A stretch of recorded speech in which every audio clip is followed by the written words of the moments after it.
बिस्मिल्लाहिर्रहमानिर्रहीम। जी, आज हम आइल्स की स्पीकिंग के बारे में वुड लाइक टू डिस्कस। बहुत सारे स्टूडेंट ने पूछा है, तो हम डिस्कस करेंगे आइल्स की स्पीकिंग का फॉर्मेट क्या है और इसमें क्या क्या क्वेश्चंस होते हैं, कैसे आप डिस्कस कर सकते हैं। इससे रिलेटेड फिर फर्दर डिस्कशंस हम लेटर ऑन करेंगे और एक्टिविटीज़ भी डिस्कस करेंगे। And if you want to keep in touch, आप चैनल सब्सक्राइब कर लें, आपको सारी इन्फॉर्मेशन मिलती रहेगी। Let's start quickly about IELTS speaking. दूसरा, मुझे आप फीडबैक दीजिएगा। मैं फ़िलहाल उर्दू में एक्सप्लेन कर रहा हूँ क्योंकि बहुत सारे स्टूडेंट्स उर्दू में एक्सप्लेनेशन चाहते हैं। If you need, I can deliver this thing in English. So let's move on with the topic. बिस्मिल्लाहिर्रहमानिर्रहीम। आइल्स के बेसिकली आइल्स जनरल और आइल्स एकेडमिक के 4 पार्ट्स हैं: speaking, reading, listening and writing. आज हम बिस्मिल्लाह करते हैं स्पीकिंग से। स्पीकिंग बड़ा क्रूशल है, ये मैं लेटर ऑन आपसे डिस्कस कर लूँगा कि 2 प्रोडक्टिव स्किल्स हैं और 2 रिसेप्टिव स्किल्स हैं। तो productive skills are more challenging like speaking, तो इसलिए डायरेक्टली मैं स्पीकिंग से शुरू कर रहा हूँ। स्पीकिंग के बेसिकली अगर आप देखेंगे तो 3 सेक्शंस होते हैं, 9 बैंड्स हैं टोटल। तो 9 बैंड्स में से पार्ट 1, पार्ट 2 एंड पार्ट 3 तीन बैंड्स कैरी करता है। लेकिन मसला ये है कि पार्ट 0 भी मैं डिस्कस कर रहा हूँ जो बड़ा इंपॉर्टेंट है। अगरचे अपेरेंटली पार्ट 0 जो है उसके कोई मार्क्स आपको नज़र नहीं आते, लेकिन इन रियलिटी एक चीज़ की एक स्पिरिट होती है और एक इसकी फिजिकल अपीयरेंस होती है। लेकिन स्पिरिचुअली, फिजिकली जो है ना, वो पार्ट 0 की बड़ी इंपॉर्टेंस है। उसके लिए सिर्फ इतनी सी बात कहूँगा कि first impression is the last impression.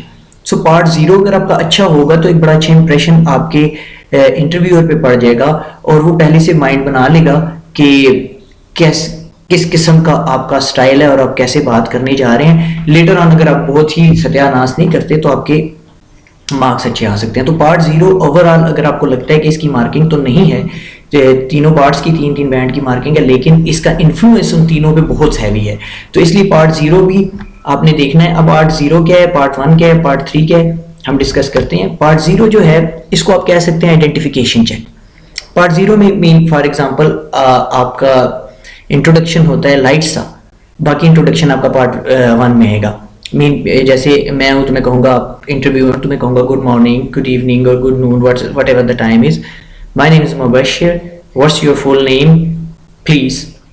उसमें 4 क्वेश्चंस हैं: what can I call you, where are you from, could you tell me. ये डिफरेंट तरीके से जो क्वेश्चन फ्रेज किए जाते हैं ये मैंने लिखे हुए हैं। अच्छा, आप ऐसा करें कि आप लोग, मैंने ये जगह इसकी खाली छोड़ी है, आप लोग इस खाली जगह पे अपने आंसर्स फिलअप करें, ठीक है। और अगली वीडियो में इंशाल्लाह मैं आपको बताऊंगा कि सूटेबल आपके आंसर्स क्या हो सकते हैं, आपने कैसे उन्हें बोलना है, कैसे प्रोनाउंस करना है, कौन सा way of style of speaking अच्छा होगा, कौन सी वोकैबुलरी अच्छी होगी। आप अपने आंसर्स मार्क करके रख लें और अगर कोई कमेंट्स हैं तो वो पूछ लें। अदरवाइज मैं नेक्स्ट वीडियो में इन आंसर्स को फिलअप करूंगा और जो है आप क्रॉस चेक कर लीजिएगा कि what could be the right answer. तो ये आपका 4 क्वेश्चंस एटलीस्ट उस पे बेस है आपका आइडेंटिफिकेशन चेक, जिसमें आइडेंटिफिकेशन चेक मैंने इसको इसीलिए कहा है। आप क्वेश्चन नंबर 4 देख सकते हैं, यहाँ इसमें लिखा है could I see your identification please. So overall part 0 के मार्क्स नहीं है, लेकिन इसका इम्पैक्ट बहुत हैवी है। Then move on the next one. Part 1 जो है ये it's about your brief introduction. इसमें आपके बारे में पूछा जा सकता है, आपके घर के बारे में, आप क्या काम करते हैं, आपकी स्टडीज़ क्या हैं, और कोई भी इससे रिलेटेड फेमिलियर टॉपिक के बारे में पूछा जा सकता है। ये शॉर्ट क्वेश्चंस होते हैं और इनका अपने शॉर्ट आंसर करना होता है। इसको भी हम लेटर ऑन डिटेल में डिस्कस करेंगे, क्या क्या एक्सपेक्टेड क्वेश्चंस हो सकते हैं और क्या उनके एक्सपेक्टेड आंसर्स हो सकते हैं। हम डायरेक्टली एक्टिविटी पे जाएंगे कि पार्ट 1 को आप कैसे अटेम्प्ट कर सकते हैं। फॉर एग्जाम्पल मैंने यहाँ लिख दिया एक टॉपिक, मिसाल के तौर पे वो वीकेंड्स के बारे में पूछ लेते हैं। आपका पूछा, आपके घर वाले के बारे में पूछा और फिर डायरेक्टली वीकेंड्स के बारे में पूछ लिया, या वो मूव हो गया आपके फैमिली के बारे में आपसे पूछना शुरू किया। वीकेंड्स के बारे में पूछते हैं, how do you spend your weekends, और फिर उससे रिलेटेड शॉर्ट क्वेश्चंस करते हैं। ये हो गया पार्ट 1। इसमें एटलीस्ट 4-5 क्वेश्चंस होते हैं शॉर्ट और आपने शॉर्ट आंसर करना है। Then move on to the real time speaking part 2। ये बड़ा मेजर पोर्शन है, बड़ा हैवीली रिलाई करती है इस पे आपकी मार्किंग, क्योंकि इसमें आपने एक्सटेम्पोरनियसली खुद बोलना होता है।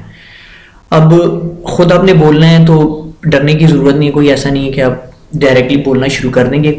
उसमें आपको एक क्यू कार्ड दिया जाता है जिसमें आपको एक आउटलाइन होती है एक किस्म की कि आपने इस एस्पेक्ट्स को, इस टॉपिक की को टच करना है।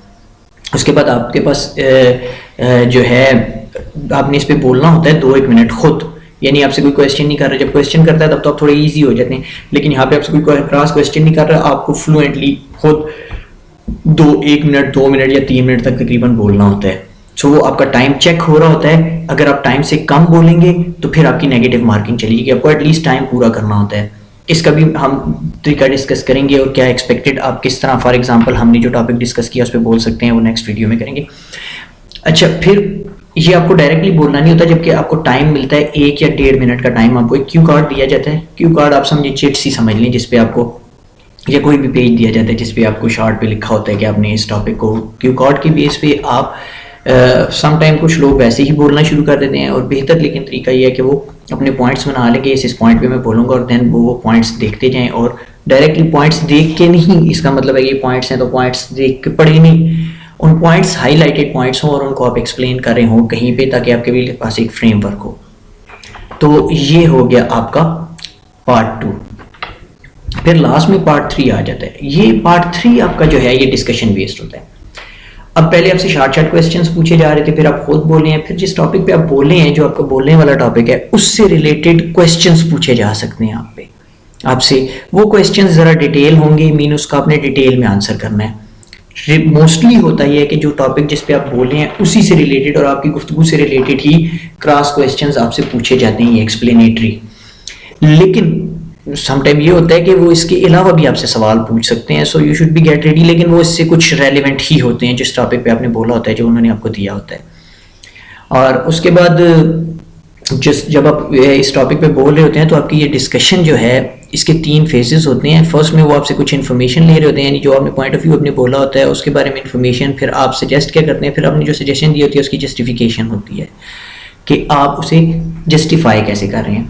तो इसकी फर्दर डिटेल जो होगी और एक्टिविटी होगी, मैं आप भी मुझे सजेस्ट करते रहे, कमेंट करते रहे कि इसे मज़ीद बेहतर कैसे बनाया जा सकता है। तो फर्दर मैं होपफुली मैं चाह रहा हूँ कि जिस तरह ये हमने फर्स्ट स्लाइड देखी है, इस तरह की एक्टिविटी डिवाइस की जाए, जिसमें एक्टिविटी में जैसे मैंने आपको फर्स्ट पेज को एक्सपेरिमेंटल तौर पे बता दिया, आप इसमें अपने आंसर पुट करें और नेक्स्ट वीडियो में मैं इसके आंसर्स डिस्कस करूँगा और ये बाकी चीज़ों को भी इन डिटेल डिस्कस करूँगा। तो आप अपने क्रॉस चेक कर सकते हैं अपने आंसर्स, और कोई भी क्यूरी हो आप कमेंट्स में मेंशन कर सकते हैं और आप कांटेक्ट कर सकते हैं मेरे दूसरे पेज पे भी। तो अगली वीडियो के लिए आप मुझे फीडबैक दें और चैनल सब्सक्राइब कर लें। थैंक्स फॉर वाचिंग, शुक्रिया। आज के लिए इतना ही।